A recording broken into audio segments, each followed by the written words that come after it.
Nah, video kali ini saya ingin menyampaikan kepada Anda video tentang pengaturan strategi yang dilakukan oleh seorang Habib.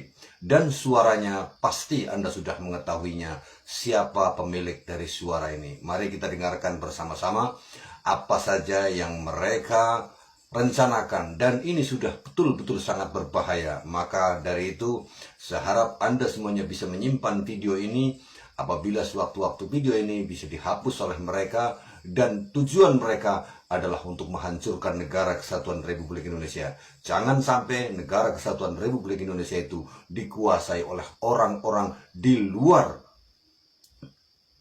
Jangan sampai negara ini jatuh ke tangan mereka semuanya. Nah, sahabat Iqbal Waha, mari kita dengarkan bersama-sama apa yang mereka rencanakan dan pahami suara ini adalah suara Rizik Syihab.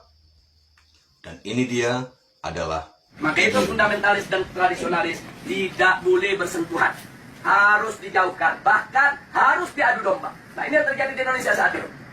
Bagaimana supaya dua kelompok ini diadu domba? Nah, kenapa ini yang harus diadu domba? Karena kelompok fundamentalis dan tradisionalis ini yang pengikutnya paling banyak. Kalau yang namanya modernis, kelompoknya tidak seberapa. Modernis dalam pengertian rent corporation. Apalagi liberalis, mereka nggak seberapa. Mereka punya basis massa. Kita bicara basis massa akar rumput. Nah, yang memiliki basis massa akar rumput yang sangat kuat hanya kelompok fundamentalis dan kelompok tradisionalis.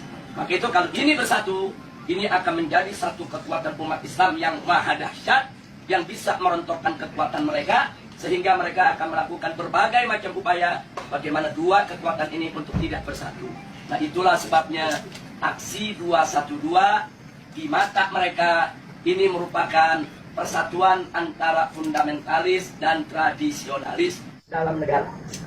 Yang kedua, jangan pernah berikan ruang kepada kelompok fundamentalis di media-media resmi mainstream tingkat nasional. Yang ketiga, yaitu jangan pernah memberitakan segala kebaikan sebesar apapun yang dilakukan oleh kelompok fundamentalis. Yang berikutnya, setiap kesalahan sekecil apapun yang dilakukan oleh kelompok fundamentalis harus diviralkan, harus disebarluaskan, dan harus diulang-ulang supaya itu melekat di hati masyarakat bahwa mereka adalah orang-orang yang tidak layak sudah merencanakan sesuatu kita punya negeri atau di negeri Islam. Nah, kemudian nggak sampai di situ, Jadi kita perlu kelompok berhati-hati. fundamentalis yang manapun jangan pernah sebut mereka dengan rentetan gelar-gelar akademik mereka. Nggak boleh. Apakah itu gelar-gelar kehormatan di tengah masyarakat atau gelar akademik, profesor, doktor, dan lain sebagainya. Nah, cukup sebut namanya aja untuk mengopinikan di masyarakat bahwa kelompok fundamentalis itu kuper, bodoh, tidak berpendidikan, tidak punya gelar, nggak ngerti dunia akademik, dan seterusnya. Jadi cukup sebut nama mereka, tidak perlu diberikan embel-embel yang lainnya. Nah, kemudian nggak sampai di situ. Jadi masih banyak lagi yang mereka lakukan. Apa yang kita alami saat ini di kita punya negeri. Nah, bagaimana para habaib, para ulama kita, bagaimana tokoh-tokoh kita di Majelis Ulama Indonesia, yaitu mereka kecilkan, mereka lecehkan, mereka hina-hina, bahkan mereka mencoba mencari kesalahan-kesalahan, bahkan kalau nggak ada kesalahan, kan buat fitnah-fitnah yang bisa diterima oleh masyarakat tentang mereka. Dan ini akan mereka lakukan terus. Jadi artinya, bagaimana cara menghabisi kelompok fundamentalis? Satu, kerdilkan mereka. Dua, jauhkan mereka dari masyarakat. Kemudian ketiga, yaitu bidik daripada para tokohnya. Kalau bisa dirangkul, dirangkul. Kalau nggak bisa dirangkul, dipukul. Bisa dipeluk, dipeluk. Nggak bisa dipeluk, digebuk. Nah, jadi ini yang mereka lakukan. Nah, baik, sekarang yang kedua. Lalu bagaimana dengan kelompok modernis? Kelompok modernis bagi mereka, yaitu statusnya aman. Bagi mereka statusnya aman.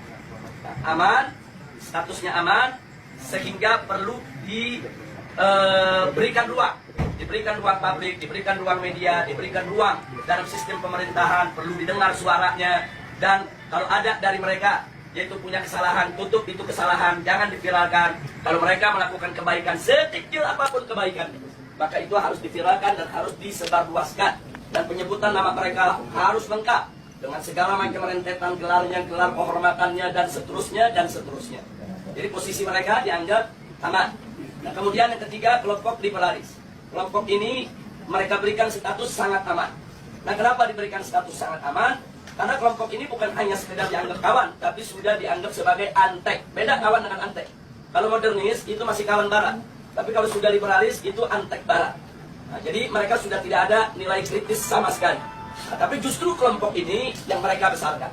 Kelompok ini harus dibesarkan di seluruh. FPI dibubarkan karena apa? Berapa triliun FPI telah korupsi? Berapa banyak orang yang dibunuh oleh FPI?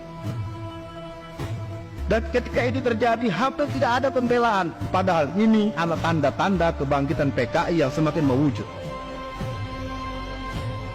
Gelombang-gelombang yang mengarah kepada pembakaran sekolah dan pesantren.